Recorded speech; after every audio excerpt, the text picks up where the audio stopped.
Hey friends, summer travel season is officially here, and whether you're heading to a theme park or boarding a cruise ship or flying across the country with kids in tow, or maybe you have an international trip planned, those are so fun. There are a few mistakes that can turn a dream vacation into a stressful one.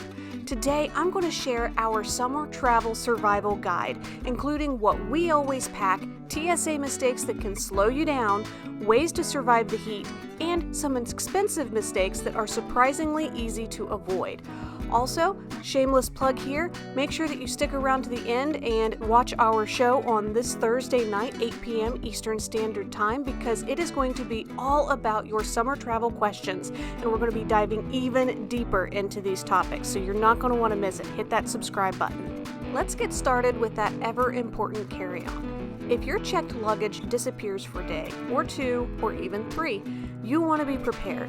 Here are some items that we always keep with us when we are flying. We always keep our medications, chargers and power banks, travel documents, a change of clothes or two, a swimsuit if we're planning on cruising, some basic toiletries, a refillable water bottle, this is a big one, also making sure having your sunglasses, possibly a portable fan, we tend to run hot so we like having that when we need it, and then a small first aid kit. One of the biggest travel mistakes I see is people putting things they'll absolutely need into their checked luggage.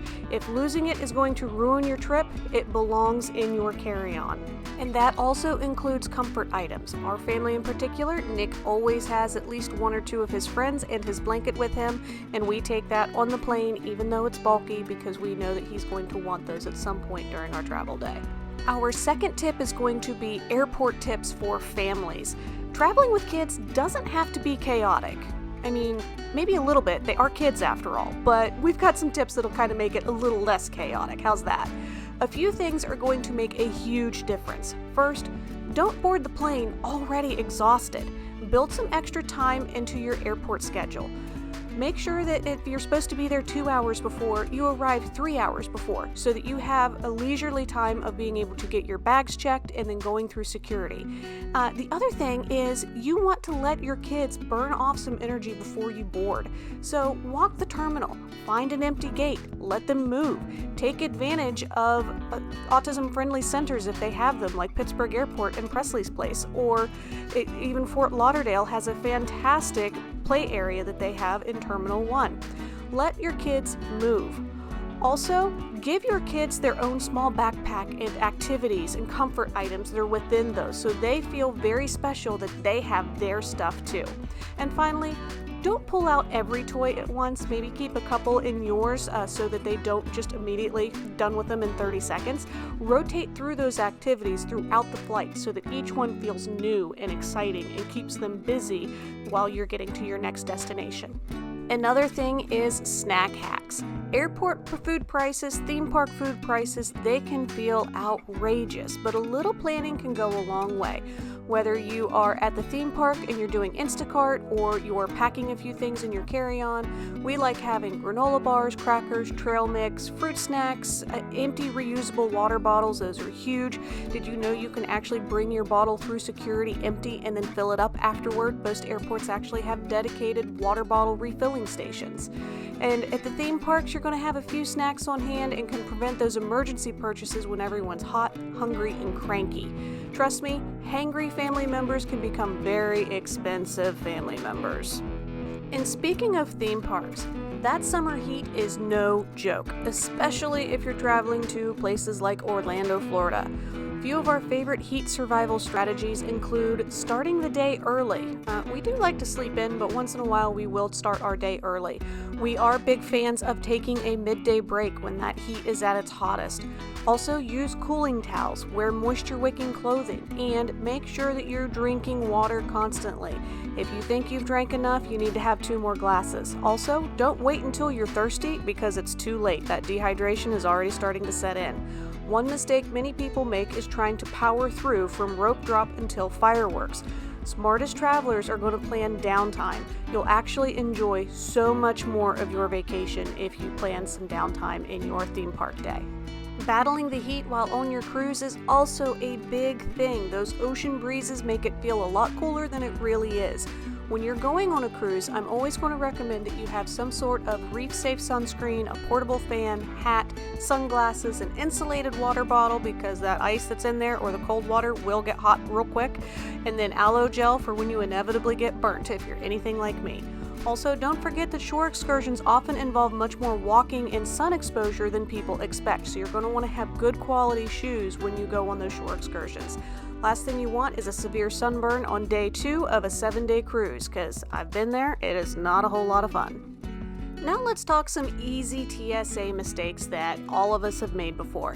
These can cost you time, stress, and occasionally your favorite expensive items, so we want to avoid these. A few of the common ones are forgetting liquids still have to follow the 3-1-1 rule.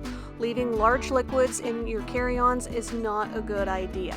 You're also not going to want to pack any prohibited items by accident. Just ask our son JT and forgetting to take his school scissors out of his backpack that was his carry-on one year.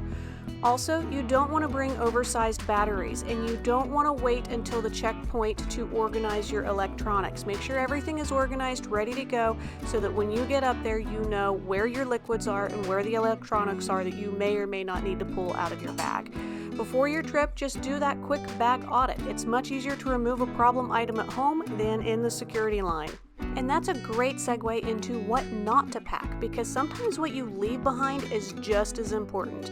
A few things that people often overpack is too many shoes. Now, I will say if you're going to a theme park, you want to have 2 pairs of tennis shoes that are broken in. That's not what I'm talking about. I'm talking about the heels and all the other things that you're not going to wear. Also, full-size toiletries. You don't need them. Heavy, just-in-case items, or excessive clothing. Multiple outfits for every possible scenario. You don't need to do that. We actually really like to be able to mix and match our pieces, and we rewear things like jeans more than once during our trips in order to be able to save space, because jeans take up a lot of room. Most travelers wear a fraction of what they pack. Packing lighter means easier airport navigation, fewer baggage fees, and less stress overall. Now let's talk some summer travel mistakes that cost you money. Common expensive mistakes include waiting too long to book those excursions when you're on a cruise ship. Buying travel insurance after a problem develops. That's a no-no. Always paying airport prices for necessities. Not checking baggage fees in advance. A lot of these airlines will give you an early saver rate on your bags, so it's always a good idea to buy those early. Forgetting sunscreen, buying it at tourist destinations, and then paying for bottled water repeatedly. That's a big one. A little planning before departure can easily save you hundreds of dollars over the course of a family vacation. Now, if you want to know some of our personal packing favorites, make sure you tune in with us this Thursday, 8 p.m. Eastern Standard Time on our live stream on Facebook and YouTube. It is going to be a fantastic time. And that's our summer travel survival guide, but honestly, every trip is going to be different. You could be heading to Disney, you could be taking your first cruise, or maybe you're flying with toddlers or teenagers or grandparents, or all 3. We've been there, done that too. That's why this Thursday's live stream is all about your summer travel questions. So make sure that you're leaving comments down below so that we can answer those live for you on Thursday night. We'll be talking about carry-on strategies, cruise packing, theme park survival, airport tips, family travel planning, answering your questions live, and of course, giving you some of our favorite products that we like to take with us in our carry-ons for our summer travel. Drop your biggest summer travel challenge in the comments below, and we'll try to cover it during the live stream. If you found this helpful, please be sure to hit that subscribe button, and we cannot wait to see you on Thursday night. As always, are you guys ready for your next Plum Crazy adventure? Because we are ready to get you to your summer travel destination.